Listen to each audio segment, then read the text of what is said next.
Oke kan, assalamualaikum warahmatullahi wabarakatuh. Balik lagi bersama saya di channel saya Mang Ucul. Dan ini adalah Xiaomi Redmi Note 5 atau Redmi Note 5 Pro.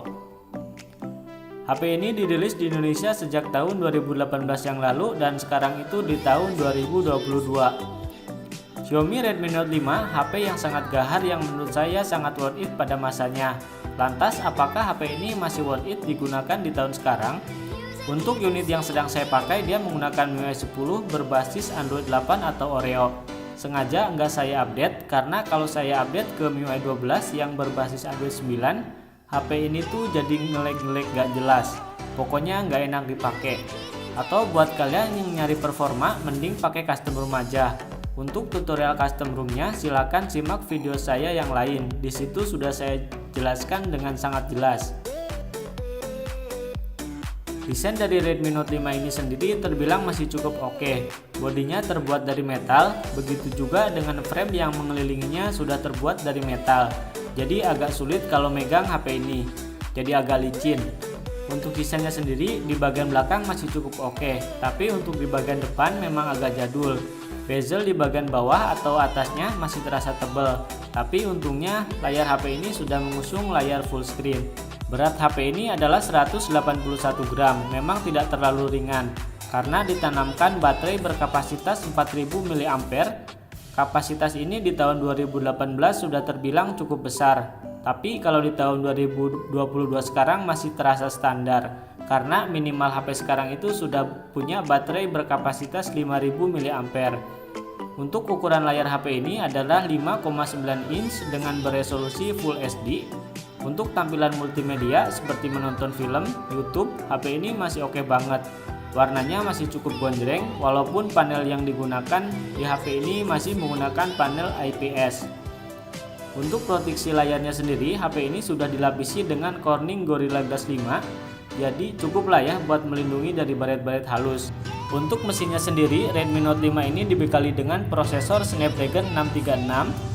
Untuk chipsetnya saya rasa masih cukup kuat menjalankan game-game ringan seperti Mobile Legends, PUBG, dan game lainnya. Untuk keperluan game, HP ini masih cukup bisa diandalkan. Terus kalau buat main sosmed kayak YouTube dan TikTokan, HP ini masih lancar jaya.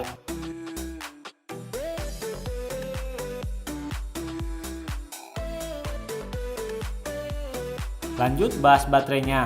Sebelum bahas baterainya, saya mau disclaimer dulu. Untuk baterai Redmi Note 5 saya ini udah saya ganti pakai baterai Hippo. Dan hasilnya cukup lumayan, hampir-hampir mirip dengan baterai orinya. Untuk ketahanan baterainya sendiri cukup awet. Walaupun HP ini menggunakan fabrikasi 14 nanometer dengan Snapdragon 636-nya, tapi baterainya masih bisa bertahan seharian selama saya pakai beberapa bulan ini. Tapi dengan pemakaian ringan dan sesekali main game. Saya paling main game Mobile Legends, itu pun kalau lagi gabut banget dan suka latihan hero-hero yang belum pernah saya pakai.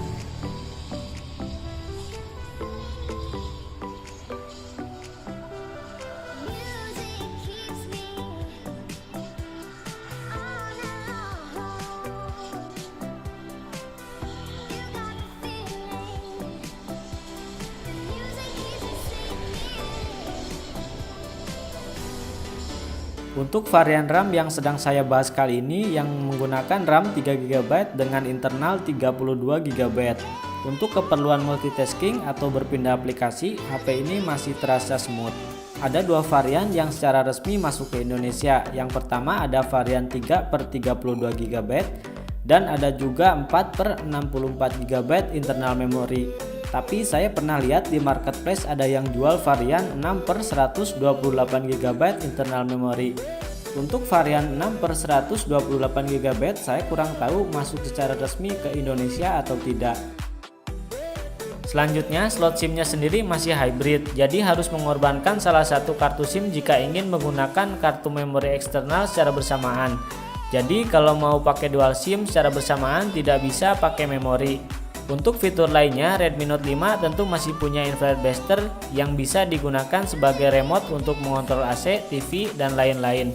Fitur ini adalah andalan dari Xiaomi yang selalu diberikan di setiap HP mereka. Untuk sektor keamanan, Redmi Note 5 punya fingerprint di bagian belakang. Selain fingerprint, ada juga fast unlock yang cukup responsif. Keduanya sama-sama masih cukup cepat, tapi kalau saya lebih sering menggunakan fingerprint karena saya pikir lebih aman daripada fast unlock. Di bagian kamera, Redmi Note 5 dibekali dengan setup dual kamera yang pada zamannya jos banget hasil kameranya. Kamera utama beresolusi 12 megapiksel dan kamera bokeh atau depth sensor beresolusi 5 megapiksel, sedangkan untuk kamera selfie-nya beresolusi 13 megapiksel. Untuk gambar yang dihasilkan sampai tahun sekarang saya rasa masih cukup bagus, warnanya juga enak walaupun memang sedikit tertinggal karena HP ini HP lama, jadi ya harap dimaklum aja.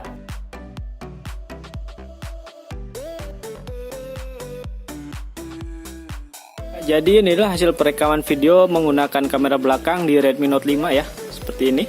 Ini tuh saya setting ke 1080p di 60 fps. Kalau di 60 fps itu untuk stabilizernya nggak aktif ya, jadi seperti ini ya, nggak stabil. Kita coba ajak jalan seperti ini untuk hasilnya. Kita tes untuk fokusnya. Udah agak susah fokus ya, ini maklum HP tahun 2018. Dan kebetulan lensanya juga udah kotor seperti ini. Kita coba ajak jalan ya. Ini tuh 1080p di 60 fps. Oke, dan ini adalah hasil perekaman kamera belakang menggunakan Xiaomi Redmi Note 5. Saya setting ke 1080p di 30 fps ya. Kelihatannya sih stabil ya di viewfinder seperti ini. Kita coba ajak jalan seperti ini. Kita coba tes fokusnya lagi. Disclaimer dulu, untuk lensa saya itu udah agak kotor, jadi susahnya fokusnya agak susah seperti ini. Tapi stabil ya, karena di 1080p di 30 fps itu untuk stabilizernya udah aktif. Kita coba ajak jalan. Udah stabil banget. Kita coba arahkan ke langit seperti ini untuk hasilnya.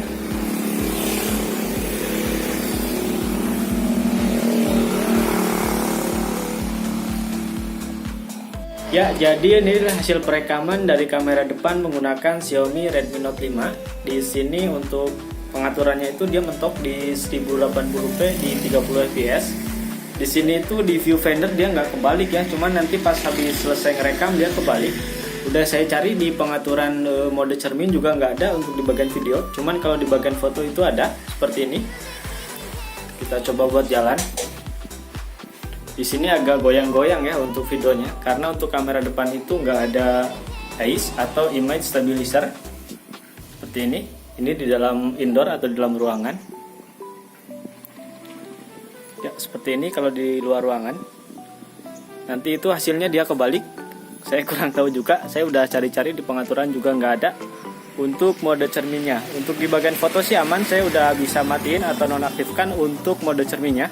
Cuman di bagian pengaturan video saya nggak nemuin seperti ini untuk hasilnya.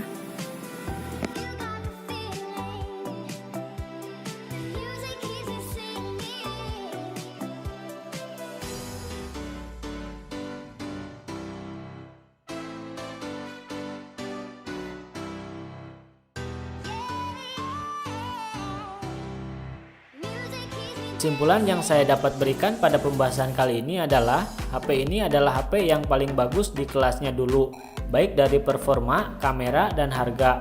Untuk tahun sekarang HP ini mulai agak turun performanya, tapi kalau kalian berminat meminang HP ini dengan kondisi bekas, tentu HP ini masih worth it dipakai 1-2 tahun ke depan.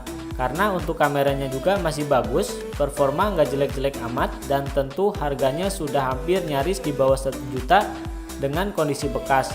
Tapi jika ingin membeli HP bekas harus dicek dengan teliti terlebih dahulu agar tidak ada kekecewaan di kemudian hari. Oke, mungkin segitu aja dulu untuk pembahasan Redmi Note 5 di tahun 2022.